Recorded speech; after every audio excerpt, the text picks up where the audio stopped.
Shalom, selamat pagi Bapak Ibu Saudara yang dikasihi Tuhan.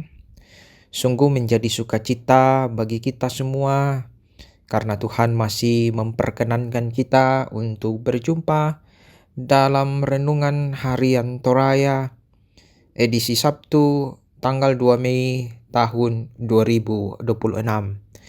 Sebelum kita mengerjakan segala aktivitas kita di sepanjang hari ini, mari kita datang tunduk ke hadapan Tuhan, memohon kekuatan daripadanya, dan kita satu dalam doa, kita berdoa.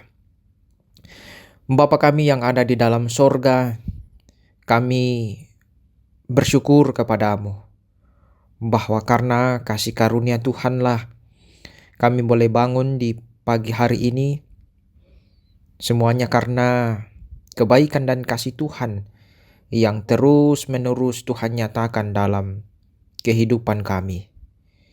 Saat ini ya Tuhan, sebelum kami memulai seluruh aktivitas kami, mengerjakan segala tugas dan tanggung jawab kami, ya Tuhan, kami mau datang kepadamu. Kami mau minta kekuatan, kiranya Tuhan menolong kami pada saat ini, sehingga sepanjang hari ini kami boleh berjalan bersama dengan Tuhan, karena Tuhanlah yang terus menopang kami, memberikan kekuatan kepada kami menjalani hari ini. Kami akan membaca firman-Mu ya Tuhan, terangilah hati kami, sehingga firman yang kami baca betul-betul tersimpan baik di dalam hati dan pikiran kami, dan kami menjadikan pedoman di dalam menjalani hari ini. Ampuni salah dan dosa kami. Dalam nama Tuhan Yesus Kristus, kami berdoa kepadamu Bapa di sorga. Amin. Bapak Ibu Saudara yang dikasihi Tuhan, pembacaan kita pagi hari ini dari Mazmur 30 ayat 5 sampai ayat 13. Mazmur 30 ayat 5 sampai ayat 13. Firman Tuhan. Nyanyikanlah mazmur bagi Tuhan, hai orang-orang yang dikasihinya, dan persembahkanlah syukur kepada namanya yang kudus. Sebab sesaat saja ia murka, tetapi seumur hidup ia murah hati. Sepanjang malam ada tangisan, menjelang pagi terdengar sorak-sorai. Ketika aku hidup sentosa, aku pernah berkata, aku takkan goyah untuk selama-lamanya. Tuhan, oleh karena Engkau berkenan, Engkau telah menempatkan aku di atas gunung yang kokoh. Ketika Engkau menyembunyikan wajah-Mu, barulah aku terkejut. Kepadamu ya Tuhan, aku berseru, dan kepada Tuhanku aku memohon belas kasihan. Apakah untungnya jika nyawaku dicabut? Kalau aku turun ke dalam liang kubur, dapatkah debu bersyukur kepadamu dan memberitakan kesetiaan-Mu? Dengarlah Tuhan dan kasihanilah aku. Tuhan, jadilah penolongku. Ratapanku telah Kau ubah menjadi tarian gembira. Pakaian kabungku Kau tanggalkan. Pinggangku Kau ikat dengan sukacita. Supaya jiwaku menyanyikan mazmur bagi-Mu dan tidak berdiam diri. Tuhan Allahku, untuk selama-lamanya aku mau menyanyikan syukur bagi-Mu. Amin. Firman Tuhan.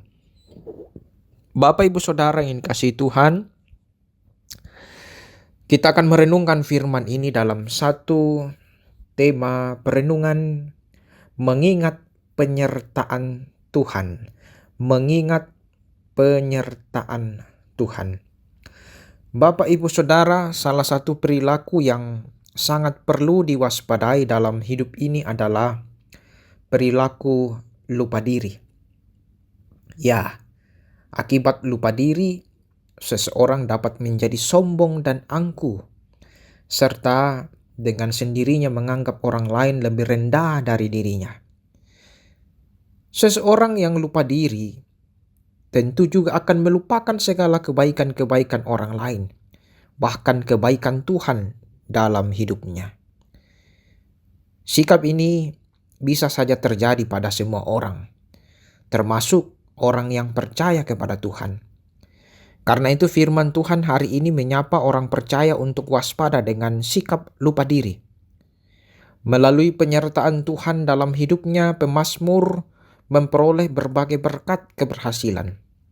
Keberhasilan demi keberhasilan mengantar pemazmur ke tempat yang tinggi dan terhormat. Namun sangat disayangkan karena pencapaian itu ternyata membuat pemazmur menjadi sombong. Dalam pencapaiannya pemazmur berkata, "Aku tak akan goyah untuk selama-lamanya." Pencapaian telah membuat pemazmur menjadi lupa diri yang memuncak pada lupa akan penyertaan Tuhan. Namun dalam situasi itu Tuhan menegurnya. Teguran Tuhan membuat pemazmur terkejut sekaligus tersadar dari sikap lupa diri. Kesadaran ini kemudian mengantar pemazmur untuk bertobat sembari bersyukur kepada Tuhan. Tidak dapat dipungkiri bahwa sikap lupa diri bisa juga terjadi pada orang percaya, seperti yang terjadi pada pemazmur. Tuhan tidak akan diam ketika sikap lupa diri terjadi dalam kehidupan orang percaya. Tuhan pasti akan menegur dengan caranya. Namun apakah setiap orang mau ditegur oleh Tuhan? Itu yang menjadi pertanyaan bagi kita. Karena itu, mari kita memahami bahwa teguran dari Tuhan, entah itu lembut atau keras, menjadi bentuk kasih-Nya kepada anak-anak-Nya agar tidak lupa diri. Amin. Mari kita satu dalam doa. Kita berdoa.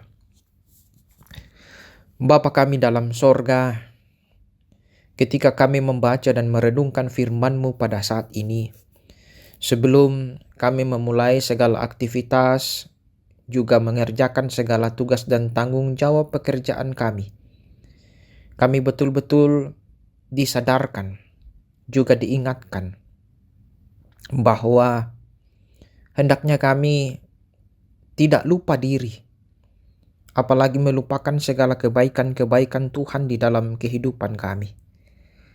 Dan melalui perenungan firman Tuhan pada saat ini, kiranya kami terus mau bersyukur kepadamu, bahwa sesungguhnya Engkau adalah Allah yang maha baik, Allah yang sungguh-sungguh terus menolong kami, memampukan kami, mendatangkan kebaikan di dalam kehidupan kami.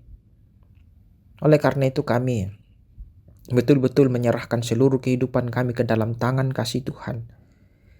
Jika ada hal-hal yang tidak berkenan di hadapan Tuhan, kiranya Tuhan mau menegur kami, mengingatkan kami, agar kami boleh kembali kepada Tuhan.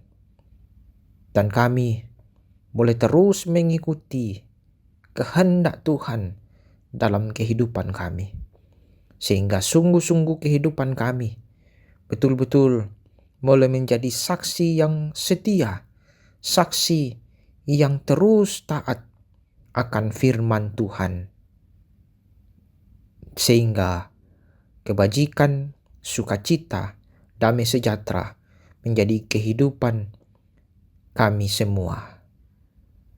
Bapa kami dalam sorga, kami serahkan seluruh kehidupan kami ke dalam tangan kasih-Mu. Khususnya di sepanjang hari ini, dalam segala apa yang boleh kami kerjakan, kiranya Tuhan memampukan setiap kami. Ampuni salah dan dosa kami. Terima kami yang datang berdoa kepadamu. Dalam nama Tuhan kami Yesus Kristus, kami berdoa kepadamu Bapa di sorga. Amin. Selamat beraktivitas Bapak Ibu Saudara. Tuhan Yesus senantiasa memberkati kita semua. Selamat pagi.